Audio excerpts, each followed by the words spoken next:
L'an 2440. Rêve s'il en fut jamais. De Louis-Sébastien Mercier. Chapitre 17. Pas si éloigné qu'on le pense. Nous conversâmes longtemps sur cette matière importante, mais comme ce sujet sérieux nous gagnait profondément et que notre tête échauffée allait tomber dans cet excès de sentiments où l'on perd le calme toujours nécessaire à la réflexion, je l'interrompis brusquement, comme on va le voir. Dites-moi, je vous prie, qui l'emporte, du moliniste ou du janséniste ? Mon savant me répondit par un grand éclat de rire. Je ne pus en tirer autre chose.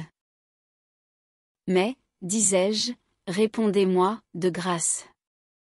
Ici étaient les Capucins, là les Cordeliers, plus loin les Carmes, que sont devenus tous ces porte-frocs avec leurs sandales, leurs barbes et leur discipline ? Nous n'engraissons plus dans notre état une foule d'automates aussi ennuyés qu'ennuyeux, qui faisaient le vœu imbécile de n'être jamais hommes, et qui rompaient toute société avec ce qu'il était.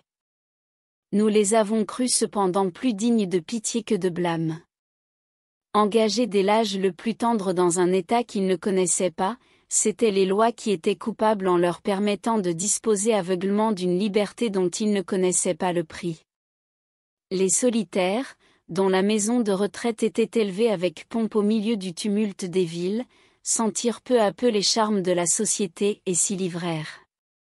En voyant des frères unis, des pères heureux, des familles tranquilles, ils regrettèrent de ne pas partager ce bonheur. Ils soupirèrent en secret sur ce moment d'erreur qui leur avait fait abjurer une vie plus douce, et se maudissant les uns les autres, comme des forçats dans les chaînes, ils hâtèrent l'instant qui devait ouvrir les portes de leur prison. Il ne tarda pas. Le joug fut secoué sans crise et sans effort, parce que l'heure était venue. Ainsi l'on voit un fruit mûr se détacher à la plus légère secousse de la branche qui le portait. Sortis en foule, et avec toutes les démonstrations de la plus grande allégresse, ils redevinrent hommes, d'esclaves qu'ils étaient. Ces moines robustes, en qui semblait revivre la santé des premiers âges du monde, le front vermeil d'amour et de joie, épousèrent ces colombes gémissantes, ces vierges pures, qui sous le voile monastique avaient soupiré plus d'une fois après un état un peu moins sain et plus doux. Elles accomplirent les devoirs de l'hymen avec une ferveur édifiante, leurs chastes flancs enfantèrent des rejetons dignes d'un si beau lien.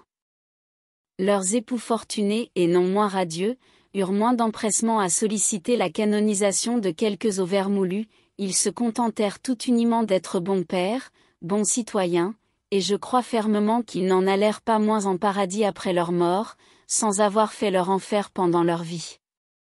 Il est vrai, qu'au temps de cette réforme cela parut un peu extraordinaire à l'évêque de Rome, mais lui-même eut bientôt de si sérieuses affaires à démêler pour son propre compte. Qu'appelez-vous l'évêque de Rome ?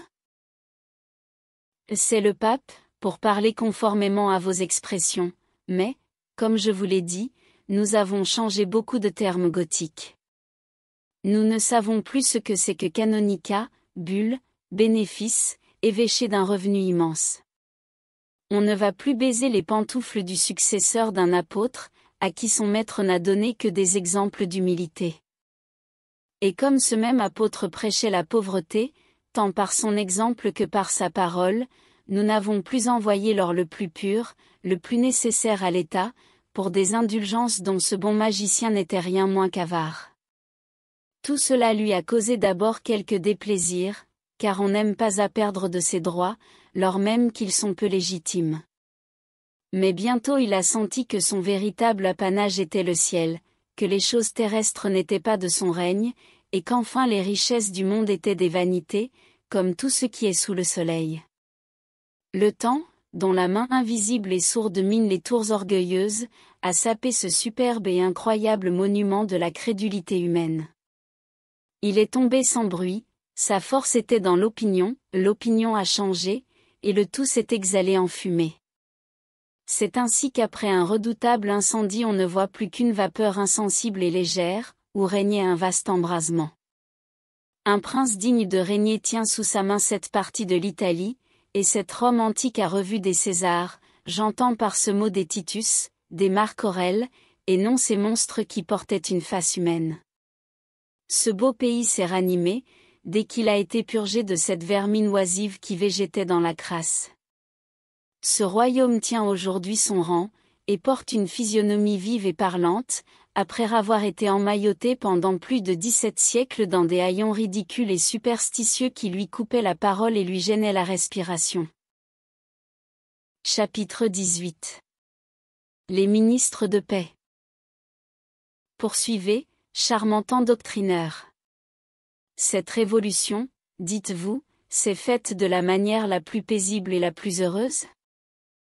Elle a été l'ouvrage de la philosophie, elle agit sans bruit, elle agit comme la nature, avec une force d'autant plus sûre qu'elle est insensible. Mais j'ai bien des difficultés à vous proposer. Il faut une religion. Sans doute, reprit-il avec transport. Et, quel est l'ingrat qui demeurera muet au milieu des miracles de la création, sous la voûte brillante du firmament? Nous adorons l'être suprême, mais le culte qu'on lui rend ne cause plus aucun trouble, aucun débat. Nous avons peu de ministres, ils sont sages, éclairés, tolérants, ils ignorent l'esprit de faction, et en sont plus chéris, plus respectés, ils ne sont jaloux que d'élever des mains pures vers le trône du Père des humains. Ils les chérissent tous à l'imitation du Dieu de bonté, l'esprit de paix et de concorde anime leurs actions, autant que leurs discours, aussi, vous dis-je, sont-ils universellement animés. Nous avons un saint prélat qui vit avec ses pasteurs comme avec ses égaux et ses frères. Ces places ne s'accordent qu'à l'âge de 40 ans, parce que c'est alors seulement que les passions turbulentes s'éteignent, et que la raison si tardive dans l'homme exerce son paisible empire. Leur vie exemplaire marque le plus haut degré de la vertu humaine. Ce sont eux qui consolent les affligés, qui découvrent aux malheureux un Dieu bon, qui veille sur eux et qui contemple leur combat pour les récompenser un jour. Ils cherchent l'indigence cachée sous le manteau de la honte, et lui donnent des secours sans la faire rougir. Ils réconcilient les esprits divisés, en leur portant des paroles de douceur et de paix. Les plus fiers ennemis s'embrassent en leur présence, et leurs cœurs attendris ne sont plus ulcérés. Enfin ils remplissent tous les devoirs d'hommes qui osent parler au nom du Maître éternel. J'aime beaucoup ces ministres, repris-je, mais vous n'avez donc plus parmi vous de gens spécialement consacrés à réciter à toutes les heures du jour d'une voix nasale des cantiques, des psaumes, des hymnes? Aucun parmi vous n'aspire à la canonisation? Qu'est-elle devenue? Quels sont vos saints? Nos saints. Vous voulez, sans doute, dénoter ceux qui prétendent à un plus haut degré de perfection, qui s'élèvent au-dessus de la faiblesse humaine. Oui, nous avons de ces hommes célestes. Mais vous croyez bien qu'ils ne mènent pas une vie obscure et solitaire, qu'ils ne se font pas un mérite de jeûner, de psalmodier de mauvais latin, ou de demeurer muets et sots toute leur vie, c'est au grand jour qu'ils montrent la force, la constance de leurs âmes. Apprenez qu'ils se chargent volontairement de tous les travaux pénibles ou qui dégoûtent le reste des hommes, ils pensent que les bons offices, les œuvres charitables, sont plus agréables à Dieu que la prière. S'agit-il, par exemple, de curer les égouts, les puits, de transporter les immondices? De s'assujettir aux emplois les plus bas, les plus abjects ou les plus dangereux, comme de porter au milieu d'un incendie le secours des pompes, de marcher sur des poutres brûlantes, de s'élancer dans les eaux pour sauver la vie à un malheureux prêt à périr, etc. Ces généreuses victimes du bien public se remplissent, s'enflamment d'un courage actif, par l'idée grande et sublime de se rendre utile et d'épargner le sentiment de la douleur à leurs compatriotes. Ils se font un devoir de ces occupations, avec autant de joie et de plaisir que si c'étaient les plus douces, les plus belles, ils font tout pour l'humanité, tout pour la patrie, et jamais rien pour eux. Les uns sont cloués au chevet du lit des malades, et les servent de leurs mains, d'autres descendent dans les carrières, en détachent, en arrachent les pierres, tour à tour manœuvrent, pionniers, portefaix, etc. Ils semblent des esclaves qu'un tyran a courbés sous un joug de fer. Mais ces âmes charitables ont tant vu le désir de plaire à l'Éternel en servant leurs semblables, insensibles aux maux présents, ils attendent que Dieu les récompensera, parce que le sacrifice des voluptés de ce monde est fondé sur une utilité réelle et non sur un caprice bigot.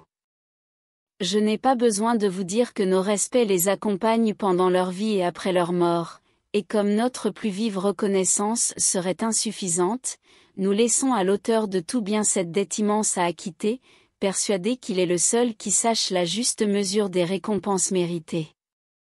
Tels sont les saints que nous vénérons, sans croire autre chose sinon qu'ils ont perfectionné la nature humaine dont ils sont l'honneur. Ils ne font d'autres miracles que ceux dont je viens de vous entretenir. Les martyrs du christianisme avaient assurément leur dignité. Il était beau, sans doute, de braver les tyrans des âmes, de souffrir la mort la plus horrible, plutôt que d'immoler le sentiment intime d'une vérité qu'on a adoptée de cœur et d'esprit. Mais qu'il y a plus de grandeur à consacrer une vie entière à des ouvrages renaissants et serviles, à se rendre les bienfaiteurs perpétuels de l'humanité affligée et plaintive, à sécher toutes les larmes qui coulent, à arrêter, à prévenir l'effusion d'une seule goutte de sang. Ces hommes extraordinaires ne présentent point leur genre de vie comme un modèle à suivre, ils ne se glorifient point de leur héroïsme, ils ne s'abaissent point pour attirer la vénération publique. Surtout ils ne censurent point les défauts du prochain, beaucoup plus attentifs à lui procurer une vie douce et commode, fruit de leurs innombrables soins. Lorsque ces âmes augustes vont rejoindre l'être parfait dont elles sont émanées, nous n'enchâssons point leurs cadavres dans un métal plus vil encore, nous écrivons l'histoire de leur vie, et nous tâchons de l'imiter, au moins dans son détail. Plus j'avance, plus je vois des changements inattendus. Vous en verrez bien d'autres. Si 20 plumes n'attestaient la même chose, nous révoquerions assurément en doute l'histoire de votre siècle. Comment? Les serviteurs des autels étaient turbulents, cabaleurs, intolérants. De misérables vermisseaux se persécutaient et se haïssaient pendant le court espace de leur vie, parce que souvent ils ne pensaient pas de même sur de vaines subtilités et sur des choses incompréhensibles. De faibles créatures avaient l'audace de fonder les desseins du Tout-Puissant, en les marquant au coin de leurs passions minutieuses, orgueilleuses et folles.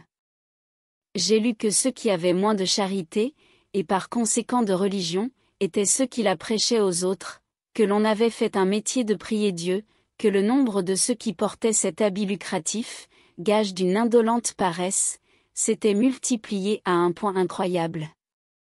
Qu'ils vivaient enfin, dans un célibat scandaleux. On ajoute que vos églises ressemblaient à des marchés, que la vue et l'odorat y étaient également blessés, et que vos cérémonies étaient plus faites pour distraire, que pour élever l'âme vers Dieu. Mais j'entends la trompette sacrée, qui annonce l'heure de la prière par ses sons édifiants. Venez connaître notre religion, venez dans le temple voisin rendre grâce au Créateur d'avoir vu lever son soleil. Merci d'avoir écouté cette vidéo. Si cette vidéo vous a plu, vous pouvez vous abonner gratuitement à la chaîne Coin Livre Audio. N'oubliez pas de liker avec le pouce vers le haut. Vous pouvez aussi me laisser un commentaire. À bientôt.